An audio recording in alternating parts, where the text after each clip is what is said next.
All right, Joanna, I think we'll get started. Welcome to the 2021 Grow Where You Are Planted Conference for Military Families, Day 2, Session 3 of the day today. So exciting. We have one more day ahead of us tomorrow, but we are thrilled this evening or this afternoon to have Captain Kirk Sullivan joining us. Thank you so much, Kirk, for your time and being here this evening. We're really looking forward to everything you're going to share with us, a little bit about your story and your role here in the U.S. with the CAF. So let me just give you a little bit of information about Captain Sullivan. So he is a Public Affairs Officer, or a PAO, at the Canadian Embassy in Washington, D.C. Maclean's magazine called Captain Sullivan the genius behind CAF, the @CAF in the U.S. Twitter account, and Canada's military charm offensive south of the border. So I love that. You're originally from Newfoundland, which is awesome. A lot of East Coast folks have been on our sessions over the past couple of days, so great to have another one joining us as a speaker today. Kirk spent 6 years as a Royal Canadian Navy Marine engineer, getting seasick on a few different ships, is a quote that he's sharing with us, before earning an English literature degree at the Royal Military College in Kingston in 2012. And then so Kirk shifted then to work as a PAO, first in Ottawa and now in Washington, where he has just completed a master's degree in journalism at Georgetown University. In the last 3 years, CAF in the U.S. has gone from fewer than 600 followers to more than 64,000 followers, with an average of 10 million monthly impressions. Wow, that is some serious impact and engagement, and I love stats like that, because I think it really shows not only people's interest in sort of this out-can life that we're living here, but also in Captain Sullivan's ability to be engaging to those in the readership on Twitter. So thank you so much for joining us tonight, and I'm going to hand this over to you, and I cannot wait to hear what you have to share with us tonight. Well, thank you, Michelle. No pressure. I mean, when Brenda John asked me to do this, or if I was interested, I was skeptical as to whether or not it would be any value, but said sure.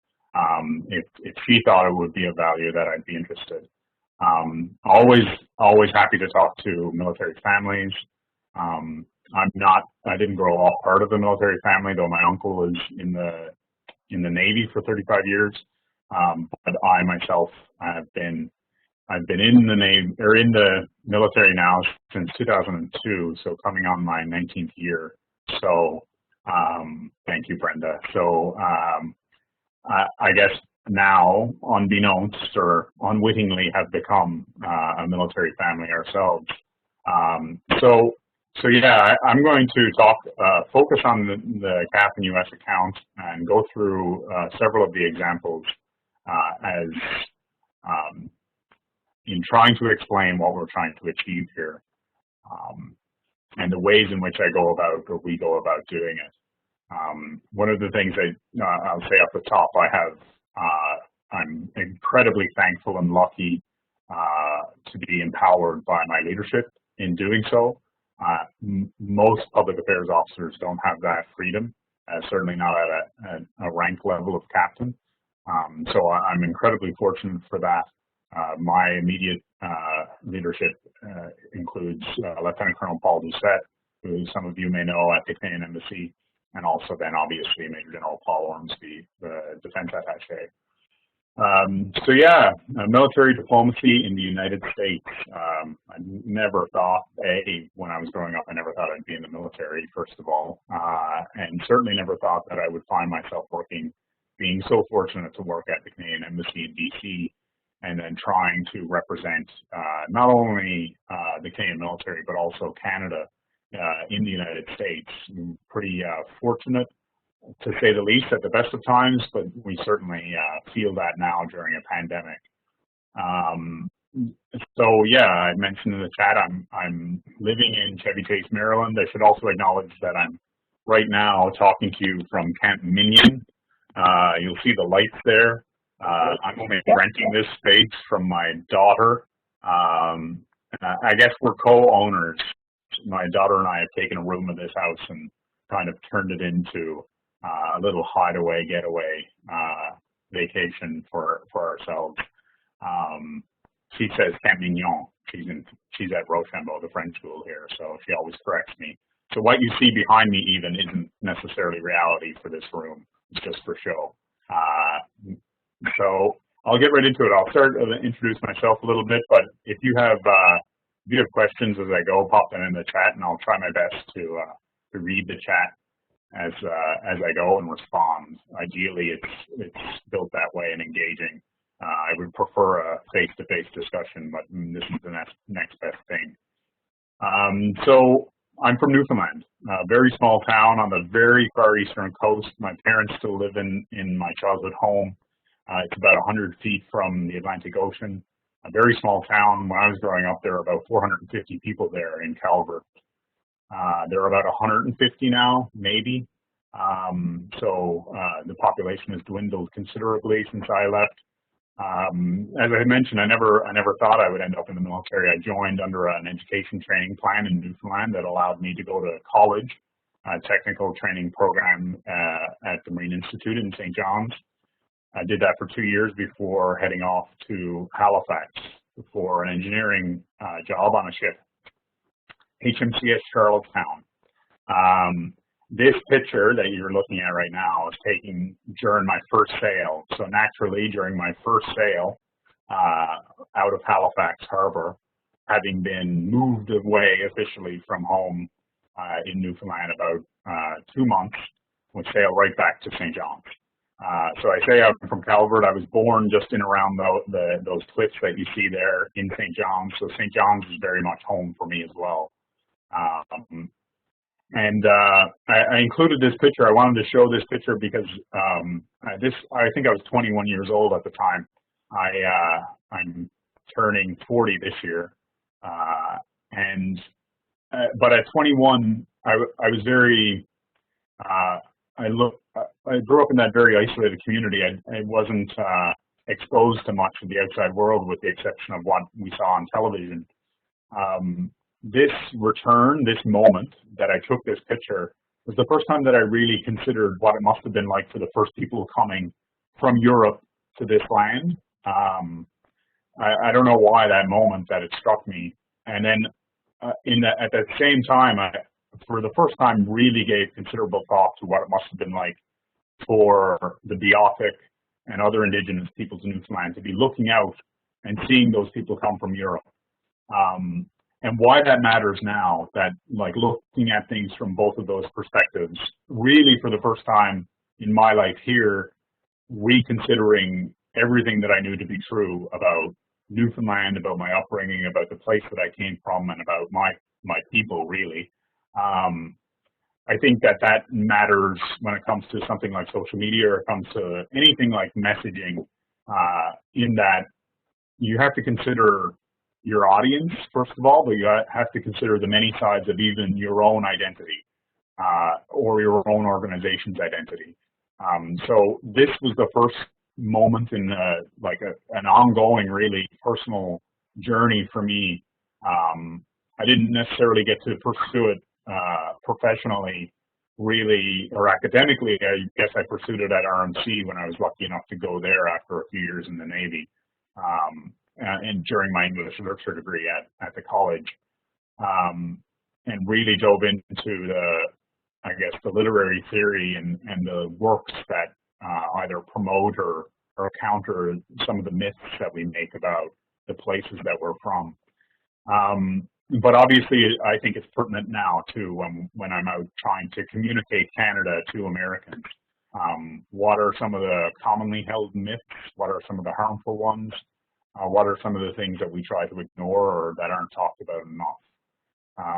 And I think that a lot of the things that I'll talk about in the presentation,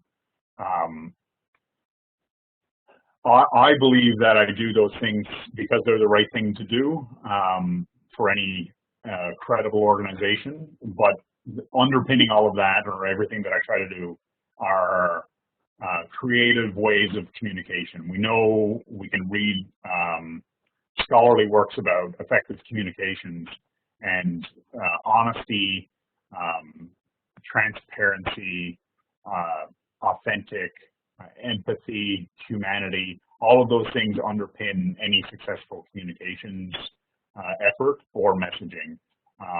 So yeah, for me personally, it's rooted in, I guess, my upbringing, but also this moment for me, that two-sidedness or multi-sidedness of any picture, of any place. So before I get into Canadian military presence in the United States, I should talk about a little bit about like where I came from as a public affairs officer. So graduated from RMC after some time in the Navy. I graduated from RMC in 2012 and became a public affairs officer after graduation and spent 4 years at our operational headquarters. It's called CJOP, Canadian Joint Operations Command in Ottawa.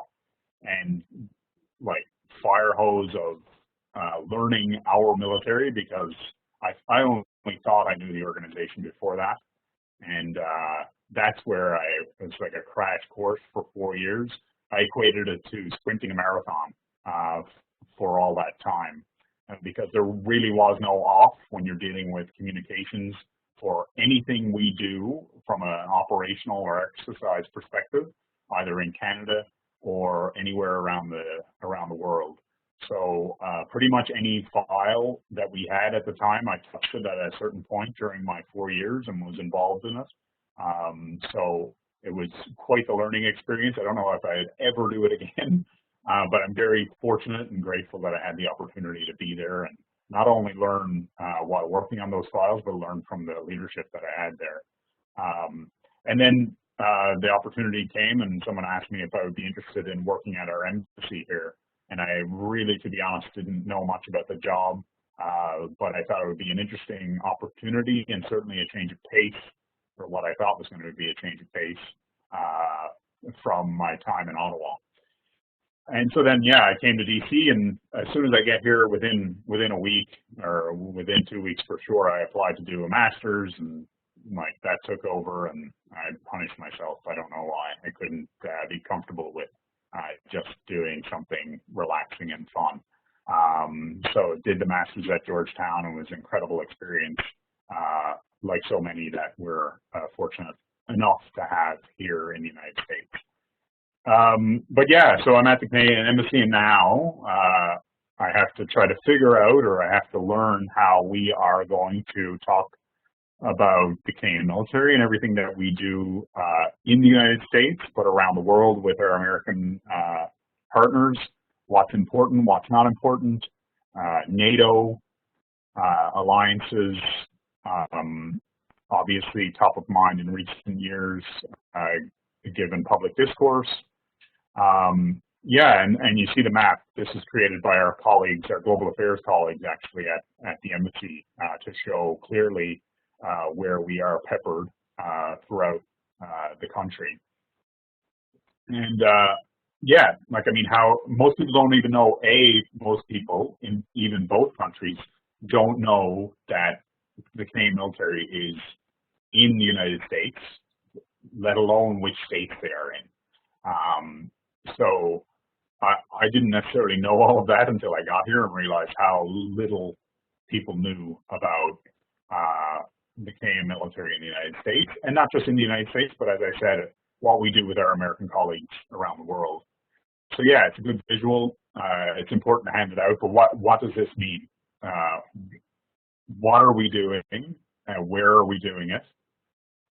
This map speaks to the other things around the world that we do. It includes NORAD at home as well, and the Arctic up north. But it's somewhat dated.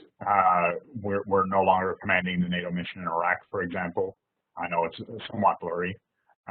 But again, like, this is what policy folks look at and talk about. My Aunt Mary in Alberta, who taught me most of what I know when I was a kid, wouldn't be able to make sense of most of this. To be quite honest, had I not worked at TGOC, I wouldn't know what most of this is either. A lot of it is policy talk, taken sometimes directly from policy documents. What does it mean? How do we translate that? And what do people need to know? What do we want them to know from all of this? And how do we go about doing it? One of the things that I realized that we would do a lot when I got to the embassy is host all of these engagements, and they're great opportunities to meet like important people in the American Department of Defense and in the American government. But really, it would anywhere range between 50 and 200 people, and it's great to reach those very important people. But obviously, there's an opportunity there with social media that you could be reaching and having those conversations with a much broader audience than the folks that you see and shake hands with before a pandemic here in DC. So, and further to that, I didn't think, at least, that we should merely be showing the fact that we're having these conversations, that we could have these conversations. There's something of that nature on social media. So what does it mean to take like how our generals talk to each other, and these are generals who have worked with their counterparts throughout their careers. Maybe some of them have even been in life-threatening situations together. Maybe likely they've even lost fellow soldiers, sailors, airmen and women around the world. When I was quite moved by the interactions. You could really see the relationships when we hosted some of those meetings at the embassy. And I was wondering, how can we take that, like the underpinnings of all of that, and mimic it on social media? So out of that, and out of like our code of ethics and values of the Canadian Armed Forces, and anything that we hold dear or value as part of Canadian values, kind of underpin the persona of CAF and US. And when I say that CAF and US has a persona, we're more than Army, Navy, Air Force. We're more than exercises and operations.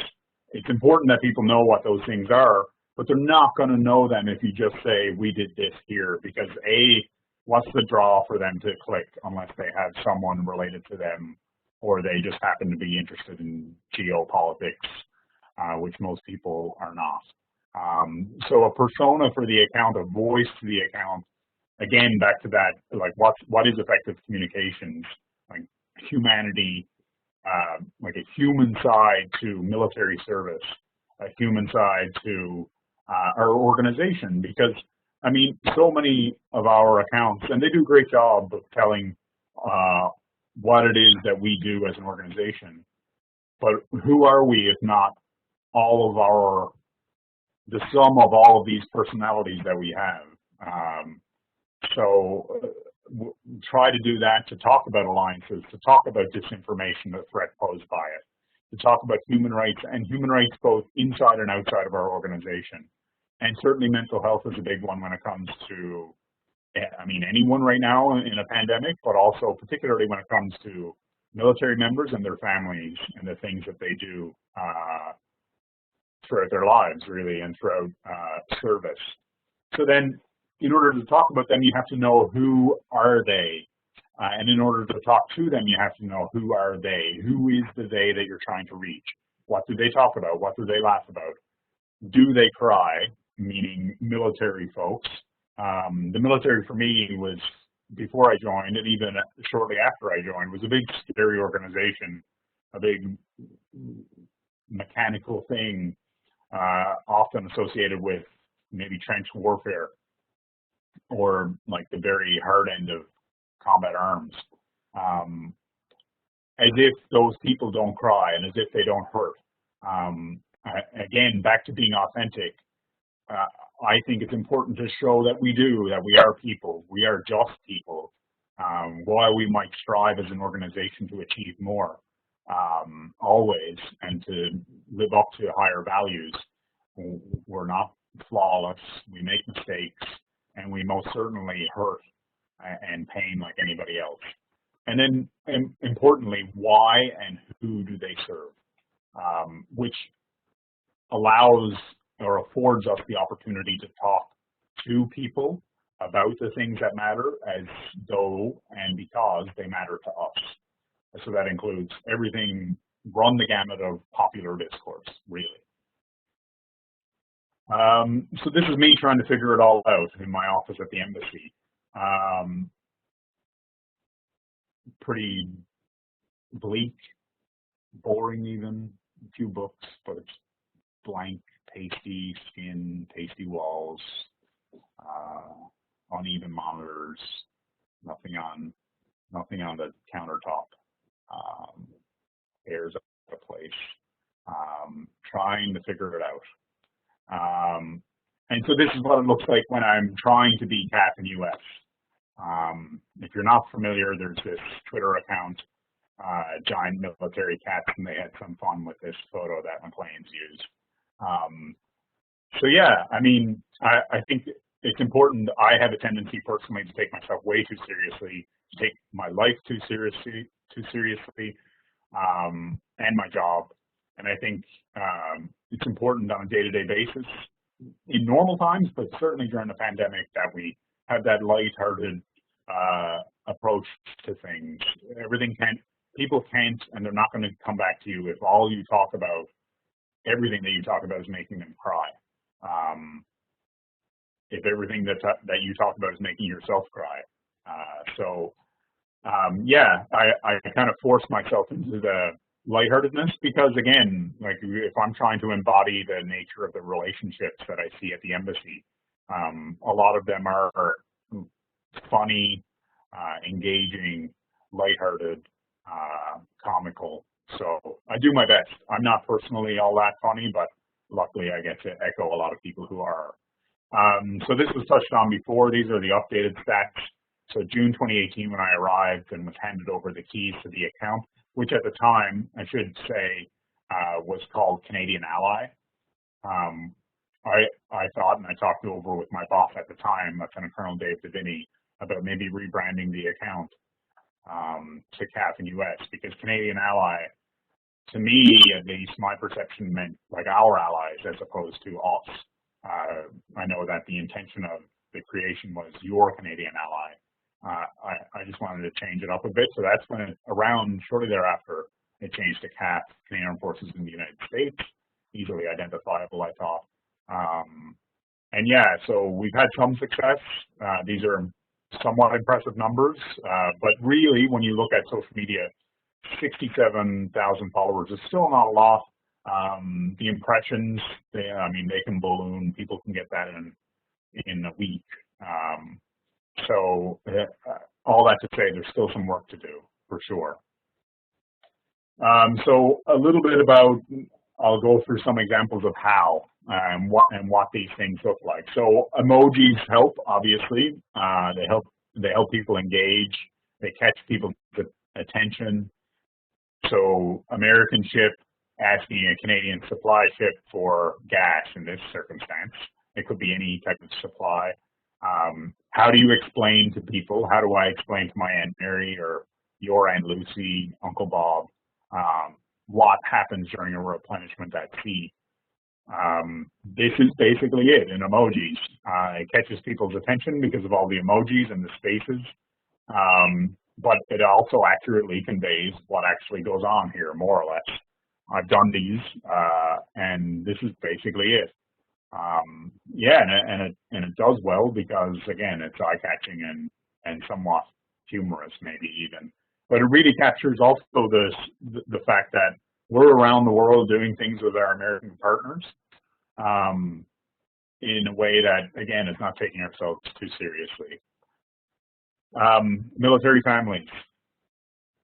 A lot of like communicating the humanity and the human side of the military, our service, obviously is talking about the impact on families. And so this was unexpected in January of last year, before the pandemic. I didn't know that Sportsnet was doing this. Like, I had no previous awareness of the plans with the folks at up in Edmonton, that Warrant Officer Rene Gauthier was going to be coming home, and just so happened to see it pop by on the feed that night. I don't know, I might have even been watching the game. And in this moment when I saw it, like, obviously it's like I cried, and then tried to convey to people the emotion that I felt from watching it, and tried to put myself in the shoes of that little boy and that man waiting for his wife to come home. I mean, it's fairly simple, really. I'll probably do this a few times as we go through, but it can be difficult at times to dive into some of these topics, but I guess that just makes it important. So that's something that's, I guess, a little bit more emotional. This one is not. Maybe it is. Maybe homesickness is. I guess I'm comfortable in my homesickness now from Newfoundland. Honestly, I was talking to my mother when I tweeted this. She didn't know I was doing it. I just kind of ripped it off as I was talking to her on the phone.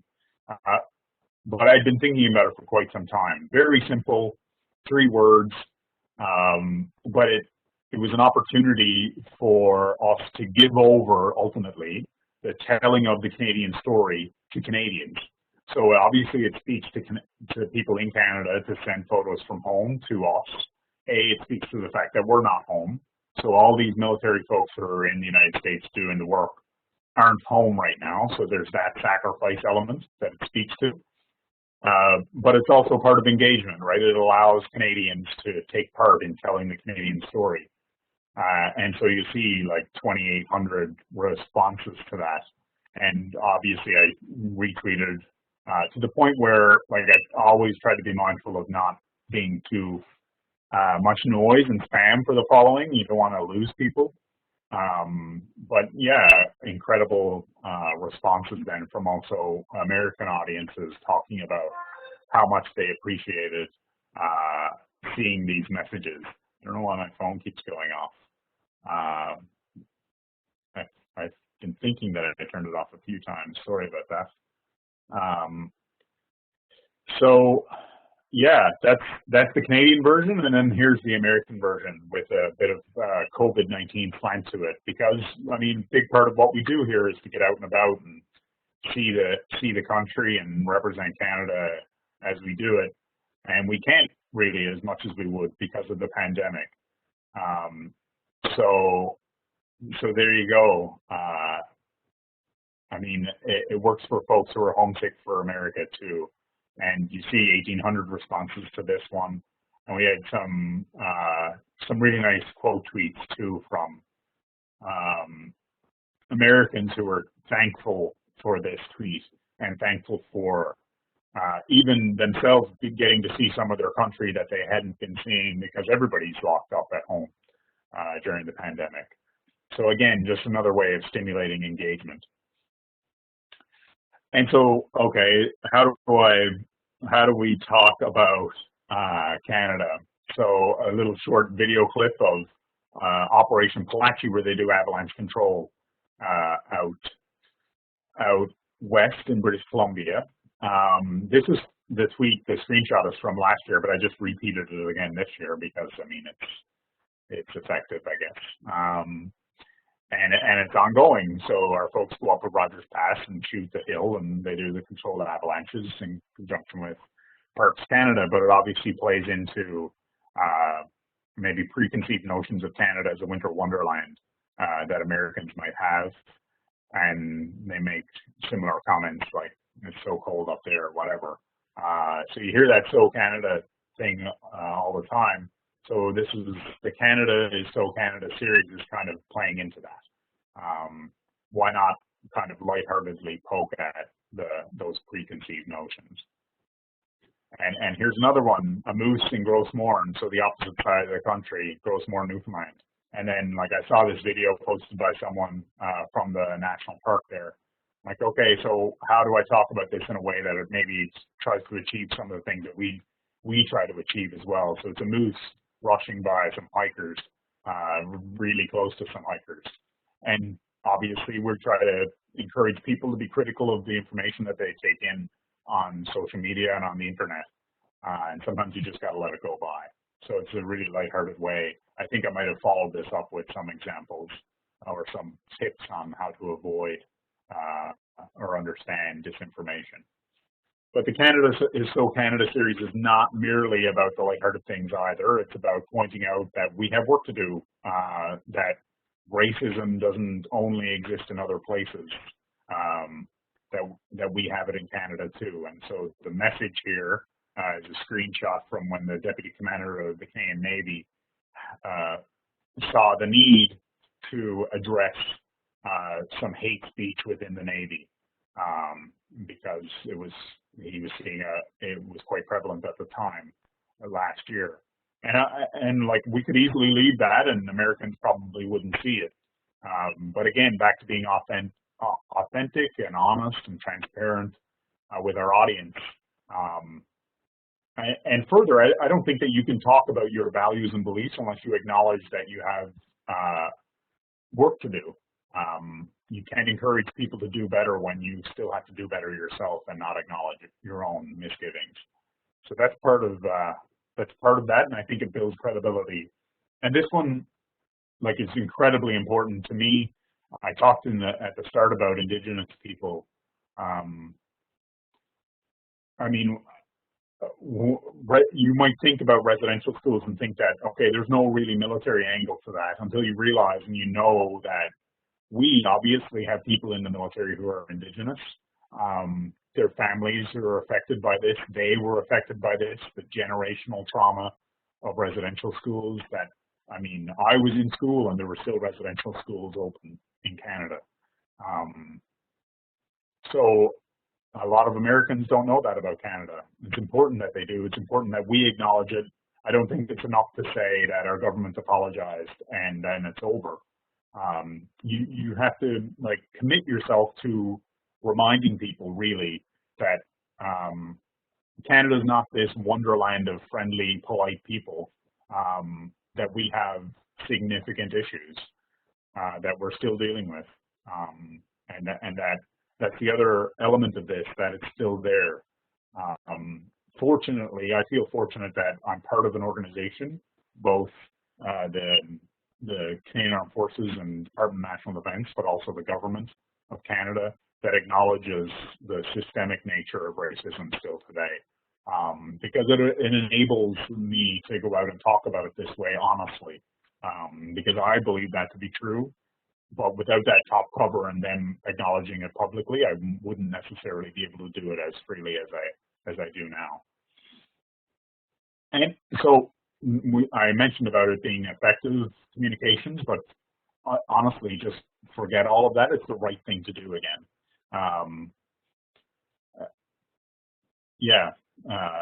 It really, like, comes down to that. And it's not as if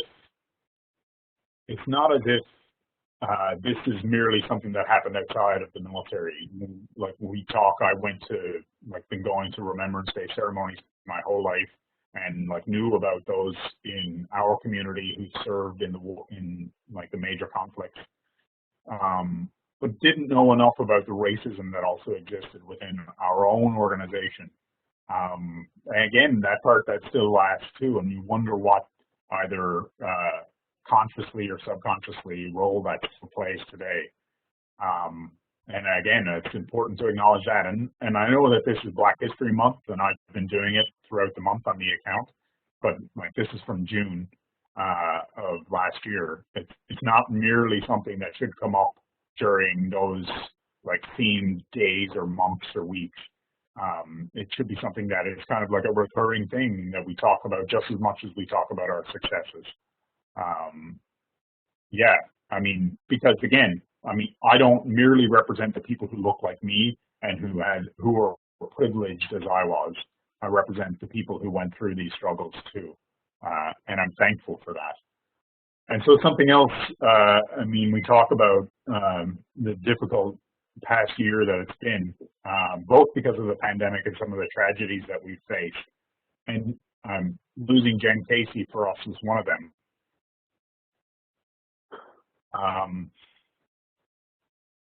Jen and I didn't know Jen very well. I knew who she was, but everything I know about her is that she was a great person, that she believed in her job, and that she saw things very similar to me when it comes to being a public affairs officer in the military and the importance of it. like this was the day that she died that I typed this, not the photo. It was, I mean, it's been an incredibly difficult year. It's not just Jen, it's our folks that we lost in the helicopter crash over with NATO. It's James Choi, who we lost in the training accident in Canada, and Dwayne Earl, who we lost overboard on HMCS Winnipeg. Just a terrible string of tragedies that we haven't seen in a number of years since Afghanistan, really. So yeah, I think it was important, and I don't even know if this accurately, appropriately did it, to acknowledge how we feel and try to capture that sentiment. I mean, without being too fuzzy about it. Still trying to tell people, show people how much it pained us to lose these people. And so Jen is just one example, but there's similar tweaks for the others that we lost last year. And so that's not just stricken to military folks either. As a military, or when you think about service, serving your country, a lot of people default to the military. But we know that many other people in many other roles, government or not, serve their country. And certainly the shootings in Nova Scotia, Portapique last year, like horrific. And I chose to focus at the time on Heidi Stevenson, like again, died in it while on duty. A lot of people also don't think about the fact that when we're home, our local or federal police force, the RCMP, they protect us. So your military is being protected. Your military members are being protected by your local police. People don't usually look at the military as needing protection. And then this photo being shared by RCMP Nova Scotia shortly after they announced her death. Again, like stats on these types of things don't really matter. It's about doing the right thing. We have colleagues at the embassy who are RCMP. And even if they weren't, for the folks at home, for folks who aren't in the RCMP, it's just the right message to send, appropriate. And then the same is true, obviously, when we look at our American partners.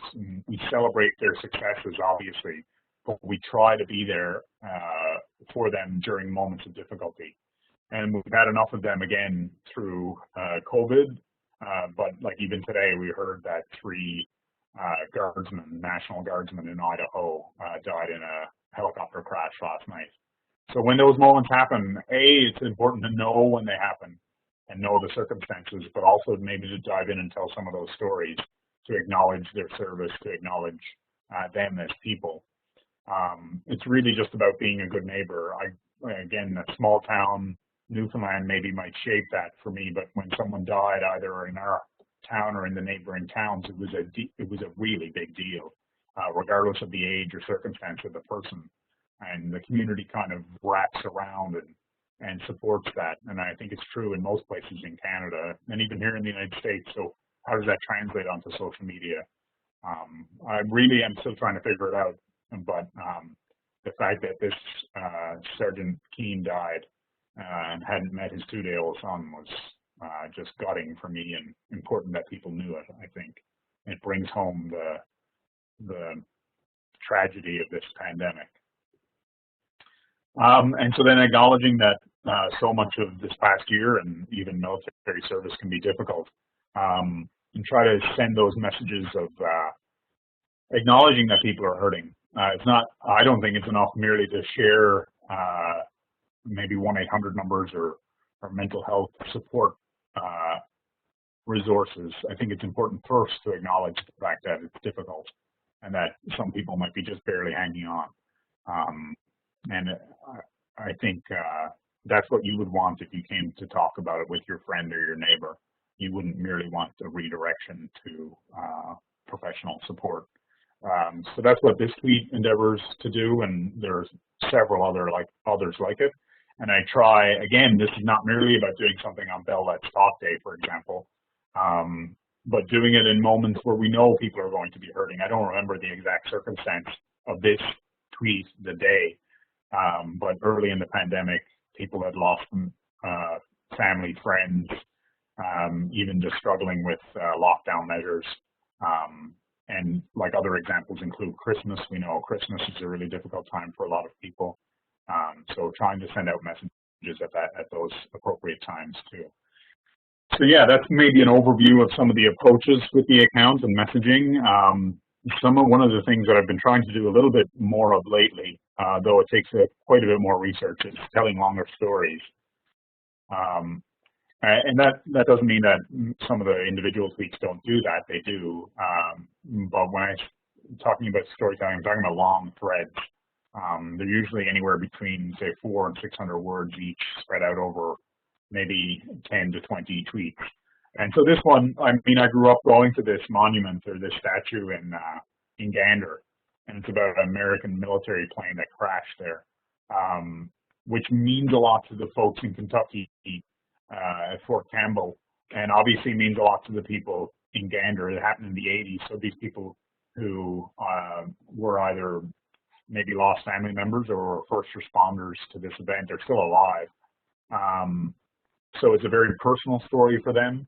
I knew of the story basically my whole life, but didn't know the individual story. So coming up to the anniversary this year, I thought that maybe I could dive into this and tell the story in a different way. And there are some personal elements to the story that I could highlight for people. And I mean, I learned so much about this event that I thought I knew everything about. And when I think it just goes to show, it reinforced to me the importance of telling these personal stories, because something that moved me for basically my whole life, like, was completely new and like a new angle, many new angles when learning the many stories of the men and women who went through this event, both first responders and American military members and their families, particularly their families. For some of the stories of the folks in Fort Campbell, flicking on the news and seeing that there'd been a crash, like really important stories, important not to forget. And why do they matter now? I think it just goes to reinforce the notion of what people go through and the fear that they go through when their family member goes overseas, right up until the moment that they're back with them. Yeah, so I think that the Arrow Air crash in Gander highlighted that. And this is another recent one about the Christmas tree from Halifax to Boston that is rooted, or I guess the tradition is rooted in a response to Boston's generosity in responding and providing emergency response after the Halifax explosion. So this thread, it's a long thread of about 15 tweets, tells the story of the explosion from a personal angle and what Boston did to respond within hours, but then also explains about how Nova Scotia was grateful. And in the, I don't think I explicitly stated this, that they haven't been sending a tree every year since, but that they sent one in the year after and then started again in the 70s.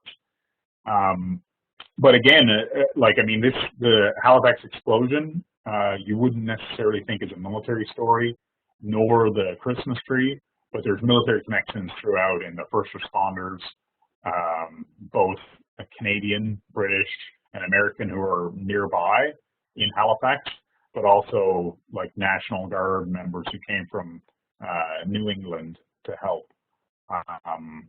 Again, about this, I was pretty surprised that so many Americans didn't even know about the Halifax explosion, first of all. But then it was pretty interesting to see so many people from Boston who grew up in Massachusetts, who grew up walking by this lit up Christmas tree every year and knew it was from Nova Scotia, but didn't know why. They even argued, they were commenting on this thread, that they would argue or comment with their friends about, like, why is Nova Scotia sending us a Christmas tree? This is ridiculous. And it really kind of reshaped this story, or the tree, for them. So yeah, those are some of the examples of the stories. Hopefully I'll get to do more of those, though they're very research intensive. Another thing that's important on social media, like the ongoing conversation that it is to integrate into existing conversations. And so this is a recent example. Everybody's by now familiar with the Bernie Sanders meme. This was quite a few days after, actually, I think it was the Sunday after inauguration. And thank you, Lori. I wasn't necessarily sure that it was appropriate for us to go there. Obviously, Senator Sanders is a sitting U.S. senator. It wasn't clear to me, although I had indications at the start that he was fine with it. Until Sunday, I think he did an interview on CNN and said that he was enjoying them, enjoying the memes, and that they were raising money from them. So when I saw that, I posted this on the Sunday and kind of also tried to say, okay, we see all your memes, sure, we'll play along. Because otherwise, we'd come off as being kind of stale. So it kind of had to add that little bit of, I guess, snark or attitude to it. And so this is another, maybe more famous, of the integration into existing conversations. Maybe everybody's familiar with this, maybe not. But in the lead up to the presidential election, there was a big conversation about the Proud Boys, and they did this hashtag takeover where gay men were taking back and sharing images of their pride in being gay, the Proud Boys. The Proud Boys, obviously, we know as of today in Canada are considered a terrorist group. So for me, in considering this, I think it was a Sunday morning early when I saw this trend. There were a couple things at play. We know, and we have examples, unfortunately, of people within the military who think it's appropriate for them to be part of these groups and to espouse these views, the white nationalist, racist views, hatred, bigotry. And even the groups themselves think that the military is somehow supportive of them, or is an okay place for them to go learn maybe some of the skills that they need to go out and commit some of their crimes. So I think that we have some work to do to distance ourselves and to voice that that's not what we're about. And then the other angle of this is we know that our military hasn't always been welcoming, far from it, for the gay community. And that's understating things. So, I mean, we've come a long way in recent years, but we still have work to do. So I thought it was an opportunity to jump in, and you see by the numbers at the bottom, and I don't know if you've seen it, but like significant media coverage from all the major news organizations, from BBC, CNN, Washington Post, New York Times, Forbes magazine even. So it was quite, they saw it at least, and most people saw it as quite the statement. And I think it is. I think it's important for those two reasons that I mentioned. But I also followed it up with to highlight to people some of the reasoning behind it. So this is directed at people who maybe internally think it's okay to be part of those groups. And I know it's not direct, but it is meant to say, hey, what do we stand for? Why do you wear the uniform? Who do you serve? What do you serve? And maybe we didn't always do that. Not maybe, we didn't always do that. So I think we should. And I think we owe it to people to communicate to them. It's not enough merely to say that we respect all people, which our code of ethics and values does state that. I think we have to demonstrate that when we go out and engage. And I think we translate that code of ethics and values in all these various ways. So yeah, and this speaks to the injustices faced by the gay community within our military. As they were serving their country wasn't treating them equally. Yeah, I think it's, again, I don't think we're over any hump, and I don't know if we ever will be, where we can just forget about the fact that that happened. And that's particularly true when we have some of these people are still alive and maybe even still in uniform. And even if they're not, I think it's important to acknowledge that part of our history. Naturally, posting something like that, generating that much attention, also we saw an awful lot of derogatory, hateful comments in response, widespread really. And so, okay, we're the Canadian military. How do we respond to that? Well, let's respond to it in a way, A, that people will see it and think it's interesting, but also, like, this is a video of a dog who's notorious for, I think he's in BC, for, I can't remember the dog's name now, unfortunately, for going up in his helicopter with his owner, and he just has this, like, no expressionless face, which to me was a lighthearted way of saying we're undeterred, unfazed by your hatred, your intolerance. It will not be ours, and you will not get us to bite on your hatred. So then, okay, I mentioned about integrating into existing conversations, but also we have to be engaging and we have to be responsive when it comes to social media. So how are some of the ways that we do that? Jake Tapper, most of you, pretty much everyone knows Jake Tapper, CNN anchor, famous, has like 3 million followers or something on Twitter. I'm sharing this merely as an example, but I also want to say it's not only about like the famous people with lots of following. I try to do this as much as possible with anybody whose photo I see, particularly Americans who talk about Canadian like relatives or family members who served in the Canadian military. So I don't know. Before this, March of last year, I didn't know who Jake Tapper's grandfather was and didn't know he had a grandfather who served in the Canadian Navy. But when I saw it, he didn't tag us or anything like that. I saw it fly by and I was like, oh, that's interesting, and did a quick search, and minutes later came up with his name because Jake Tapper had talked about him publicly before, and quickly found out what ship he was on. And yeah, that year, I mean, then we just passed the anniversary of the Battle of the Atlantic.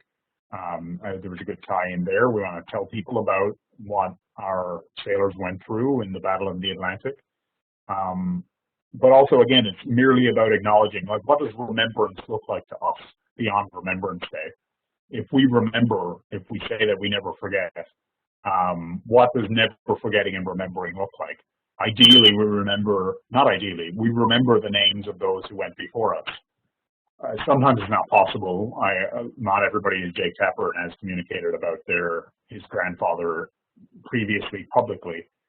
So sometimes it takes some legwork, and you can't get to everybody, obviously, who chimes in. And really, to be honest, sometimes I have to privately message the person and ask some questions. But I think it sends a message to people that, hey, we remember your family members who served, and we are still thankful for them, and we still think of them outside of Remembrance Day. We kind of carry them with us. So we do that as much as possible. I do that as much as possible, where time permits, obviously. And so then responding, it's not always emotional. Sometimes it's lighthearted, sometimes it's serious. But the Grinch, obviously, here took issue with me encouraging people to wear a mask. So then, I mean, the Grinch is really teeing it up. What better way to come back at someone than quoting Dr. Seuss? And when it comes to communication, you usually get someone's attention anytime you quote Dr. Seuss. But also, really, we're talking about a mask. And we know, like I know from the handle of this person, the username, the WWG1WGA, that this is someone who believes in QAnon, the conspiracy theory. So sometimes these are like, I'll just ignore for the most part these types of comments, but sometimes they also provide an opportunity for you to, okay, let's emphasize or make an example out of this person. We're really just talking about wearing a mask. And if the military is asking you to wear a mask, given what our folks do or are expected to do, asked to do, then potentially it's not that big of a deal. So again, not always serious, not always pointed or trying to make a point. Sometimes it's really just lighthearted. Giant military cats again. You don't know that this is happening. Maybe this could be seen by some as being too childish, but I think it was an opportunity again to say, hey, we have folks doing these things around the world. If it takes like this unique way of going about it, and more people are likely to see that we have people who take Gold Masters, take airplanes around the world, then here you go. Like, here's an example. And it also, like, back to that human side, we don't take ourselves too seriously. When we talk about each other and we talk to each other like we're normal people, like we're normal. It's great when I kind of make these little clips. It's almost identical to when I'm in person because I don't hear anybody laughing. And then online to offline. So all this is great. How do you take some of these things and bring them into something that's in like the real world? So how do I take it to online to offline? Poppies is one way. I don't like, personally, I don't like saying you need to wear a poppy. I don't even like saying you should wear a poppy. I just really want people to know why we wear poppies. And if I'm being quite honest, the you need to wear a poppy turns me off from it because, like, it goes against what, to me at least, what our folks fought for, and what we stand for. But merely encouraging people to ask us why we do it, I think is an opportunity to talk about some of the stories.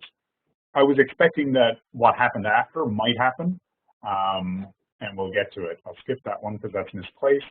But folks started reaching out, even privately, to our account, sending private messages, asking where, Americans I mean, where can I get a poppy? Because poppies aren't really a thing here. And so then I decided that a little ripped out page, handwritten note would be like a personal touch. I think this one's just vague, but where possible, I think maybe I sent 20 like this, 20 to 25. When I knew that either the person had like family members who had served, I tried to mention that, or if I knew they were from a specific state, I tried to highlight and mention in the note maybe a Canadian-American military connection, something like this, for Special Service Force, and highlight someone from that group in the note. So there's that one, and there's several other examples. This is just another one. And like, I mean, people still bring this up. These people still reach out and say how much it meant to them, particularly around Remembrance Day. I'll go back to the slide that I skipped quickly. Most people are familiar with the Christmas card call out that happened in 2019. Really something like, obviously, all of you know that this is an initiative that exists and has existed for years. I just thought, okay, why don't we just encourage people to send it out and not just merely say, hey, you can write to people here. I think that aspect of saying, hey, we're reminding people that you're getting ready for Christmas with your family. There's so many of our folks who aren't going to do that. And I think that resonated with people. I think also that last part about it, just very basic, very simple, it would mean a lot, not just to them, but to us who are at home and to their families if you did. Yeah, and I mean, I don't know, but I think it was like in the hundreds of thousands of cards received, to the point where, yeah, the folks were kind of asking through a friend to me to get Kirk to stop tweeting this.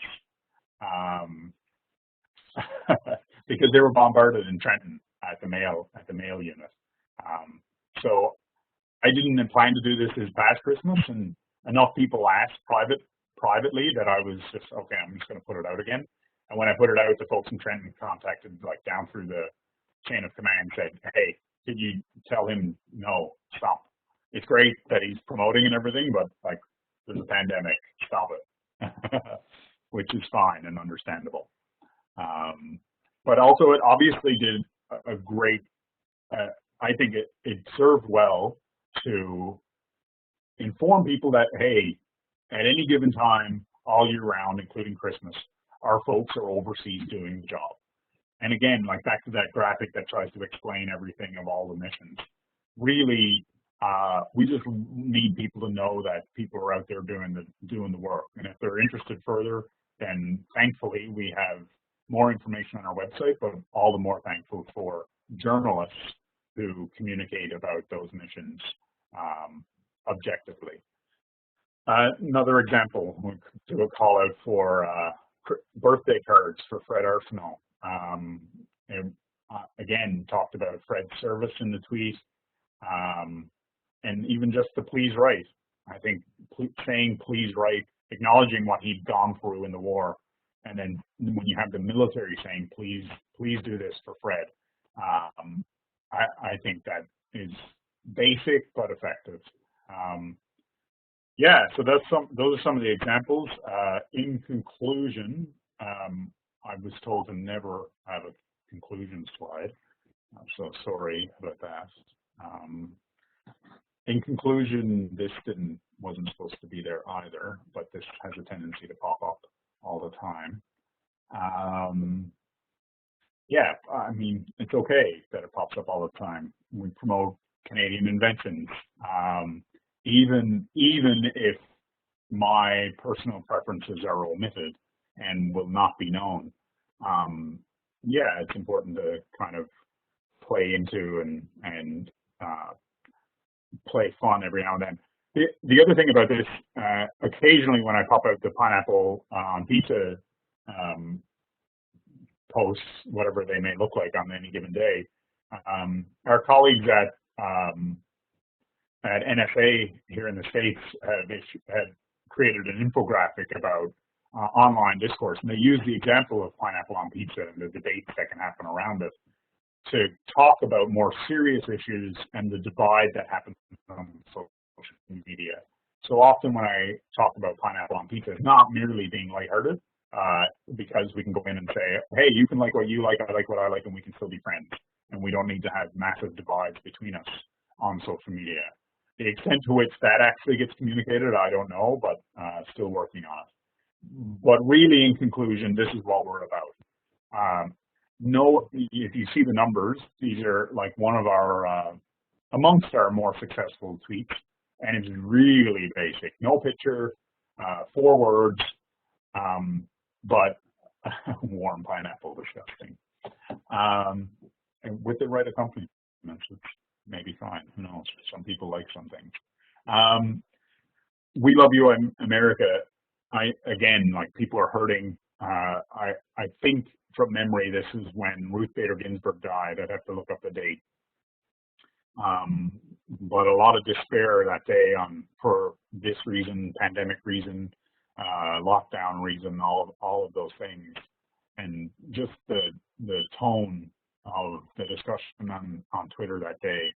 A lot of people hurting, a lot of people upset, and yeah, I think the news on Bader Ginsburg had just broken, and shortly thereafter, and just thought that maybe being there for your neighbor, people would like to hear it, and clearly they did, or it was appreciated. Yeah, so those are the examples. I don't know if there are any questions, criticisms. I'm probably more interested in the criticisms, because really, like, trying to represent so many people, and I don't just mean the Canadian military, but Canadians, always interested in feedback, positive or negative, to try to make it better, really. Well, Kirk, I think I'm going to disappoint you and not have yeah, so I don't know, any questions, I'd welcome them. I think you're on mute, Michelle. Oh, am I back now? Are you able to hear me okay? Yeah. Okay. No, sorry. My speaker was off. Oh, okay, great. I was like, wow, I don't know what I did to this technology, but that is so me. So I said I think I'm going to disappoint you by not criticizing you up front. So we'll start with that, me disappointing you for now. But I just wanted to say, and I think I can speak for some of the folks on the session as well, but the way that you've been able to humanize these moments with just a few simple words or emojis in some really challenging times, and also show the softer side of our CAF community, our uniformed CAF community especially, is so refreshing. And I don't know if refreshing is even the right word, but it's the only one I have right now. And I think we talked a little bit about this before the session, but one of the questions that we were kind of chatting about was how we can take that. You found a balance. You've struck a balance between sending a message that's maybe pertinent and important, but doing it in a way that is not leading with judgment or divisiveness. And I think with many of us having either entrepreneurial moments as military spouses, or we have a presence on social media for whatever reason, striking that balance is important to us because we don't want to impact our members and their careers, but we do want to still have a voice as people of our community and of our country.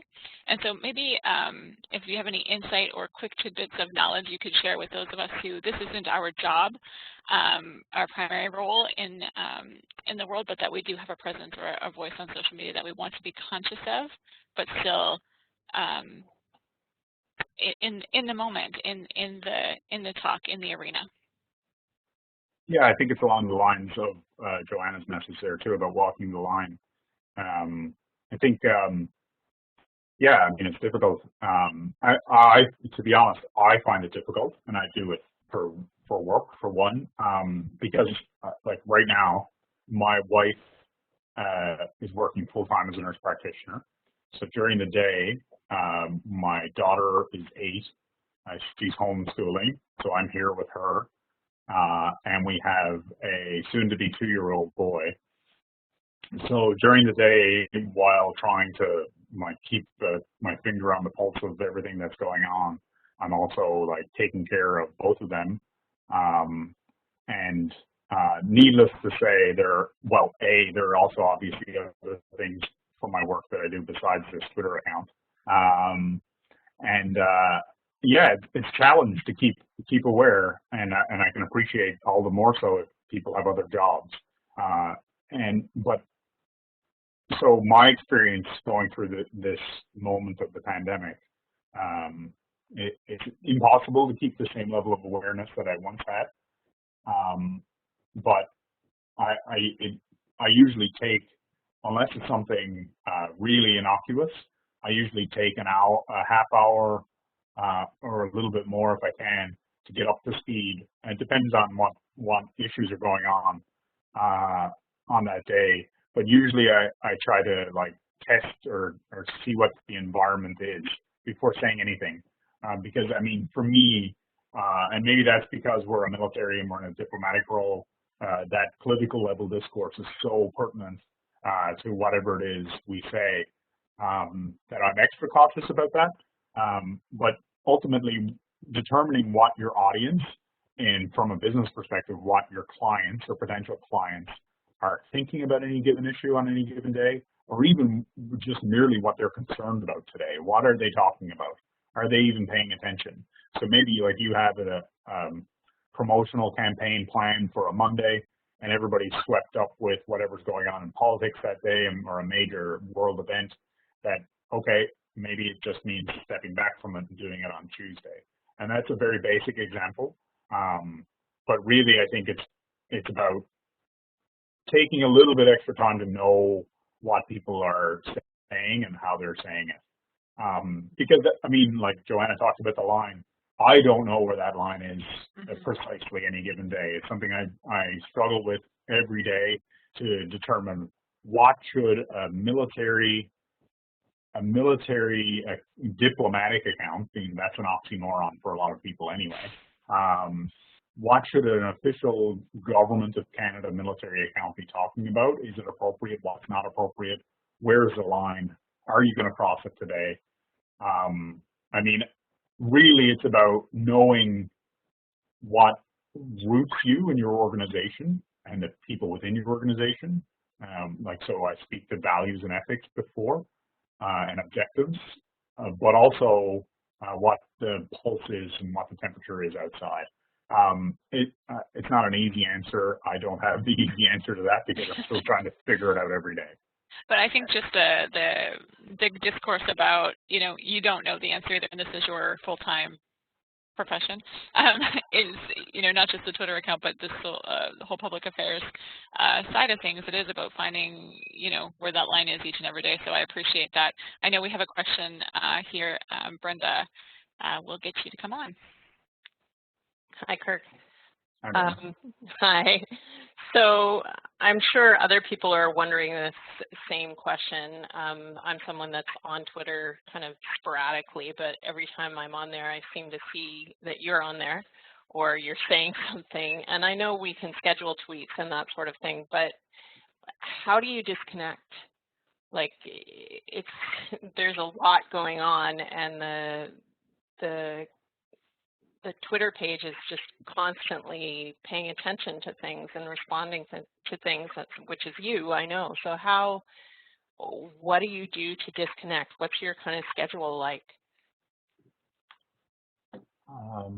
It's a good question. What do I do to disconnect? I don't enough, I guess, is the simple answer. I guess I chose to do this, or I like doing the Twitter account. I'm drawn to it because oftentimes it doesn't feel like work. And I don't know the pros and cons to this, but I read a quote. I can't remember who. I used to have it saved somewhere. It'll come to me, the name of the person. But an English prof of mine at RMC had it posted on her door, and it was about the master of the art of living knows not whether he or she is working or playing. For him or her, it's always both. So, I mean, when I was thinking about what I would want to do with my, work, like in a job, like that's the ideal. I mean, I grew up playing hockey, and we always thought it would be amazing to go play for a living, play hockey for a living, because then you're playing. And I think it's along the same lines. Maybe I'm still trying to make it to the NHL. I don't know. But I think it has the same idea, right? Like I don't see it as work. I see value in it. I'm interested in it. I'm interested in the discussions that surround the account, or that the account tries to engage in, and even the ones beyond that the account can't touch. I mean, there's so much that the account doesn't talk about that I wish we could. And I don't know any examples off the top of my head. All that to say, I guess I don't. The things that cause me to disconnect are actual need to happen things, like my family, caring for them. Certainly when I was in school in the master's program, that would interrupt, and other like priorities at work. I have many interruptions, but usually it's the interruptions that cause me to take a break from the account rather than me making a decision on my own. Those happen very rarely, usually because of my other responsibilities. When I have that break from those responsibilities, I'm eager to get back to knowing what's going on, both because I'm interested and because I need to be informed in order to go do the next part of my job. And yeah, like, I mean, I like watching the news. I do it when I have free time. So often that can be integrated into communicating from the account. Like, there's no separation really for me. The work-play line is really fuzzy, if at all existing for me, which I know is not reality for people and maybe not helpful. It's not a very good message, but that's the case for me. No, but it's good to know that you actually are enjoying what you're doing, that it's not a burden. I will say, well, yeah, I guess that is a good thing. I mean, it would be unsustainable if not, right? I don't think anybody would be able to keep up like with the monitoring and trying to keep their finger on the pulse if they didn't like what they do. But the other thing I will say is that the times that I have taken a break, I found that I've come back more effective. So maybe that speaks to the importance of me enforcing some breaks. And I think we know that about creativity. We know that about productivity, that when you take a rest, that you're better for it. So maybe that's a late New Year's resolution for me. Thanks, Kirk. Does anybody else have any last questions for Kirk before we wrap it up today. You can put it in the chat or raise your hand and unmute yourself if you'd like. Yeah, Allison, go ahead and unmute yourself. Thanks so much. I really appreciate this talk. I was late to it because of supper time, and I'm sad that I missed some because it was really enjoyable and informative. I have just randomly started an initiative of advocacy within the CAF and just starting conversations and starting to engage. I've volunteered in a couple more official capacities, but here on OutCan, the opportunities are different. So I've just begun on social media to have conversations. If you were to advise someone just starting out on what is kind of the best one-point piece of advice for starting conversations that are quality in regards to issues that are important, is there one thing that you would pick to say, focus on, you know, consistency or focus on just the quality? Is there one kind of solid piece that you'd say, focus on this, the rest is just noise? I think the most important thing, so back when we had like down in the hundreds of followers, I think the most valuable was integration. So if you're talking about an issue that matters to people, integrate yourself or your account into those conversations.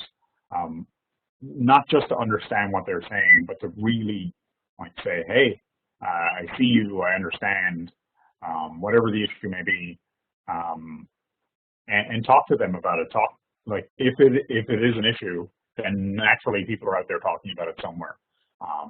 So I think that when you integrate yourself in those existing conversations rather than starting your own, it doesn't mean that you don't start your own, but gradually people will pay more attention to the ones that you do start, because you're gaining a following of people who already exist and are talking about these issues.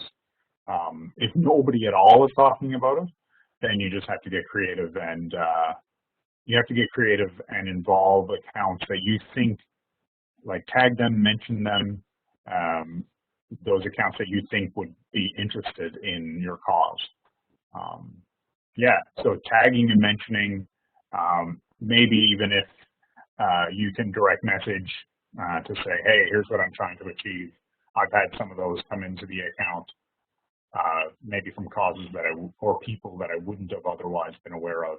I mean, the notifications on the account go crazy at this point, so it's hard to keep track. So without a flag, some of the bigger accounts that you might want to gain their attention won't see it. And certainly it's true to a well-placed email does that as well. If you need contact information for an organization or something like that, and you can find it, and you send them an email and, hey, say, we're doing this initiative, that always helps too. But ultimately, integration into existing conversations is probably the most valuable, or at least the one that I found most valuable when we had a small following. I saw a few people mention Aunt Mary. Officially, I say officially. I often say Aunt Lucy. I just use Aunt Mary because I think I said Aunt Lucy to one of the journalists I spoke to for one of the articles, and I was mortified for a month or so before the piece came out that I don't have an Aunt Lucy, but that my Aunt Mary would read it, and she would be like, what? So yeah, but I think that the Aunt Mary, Aunt Lucy test is valuable because, I mean, it's not to say that they don't know, but how do you talk to people in a way in which that you can reasonably expect that they will understand what you're saying? And so many of us in the military community are well versed in all the military jargon and lingo, and even in the lingos of our various organizations outside the military, that we tend to forget like the very basic understanding of other people who know other things that we don't pay attention to. So if you're trying to hit as many people as possible, yeah, the Aunt Mary filter works. You can send your Aunt Mary a link to this recording. There you Do you have any other questions for Kirk? All right. Well, I'll leave it open here, but as of right now, I'm going to stop the recording and just thank you, Kirk, for coming on and just sharing how you've done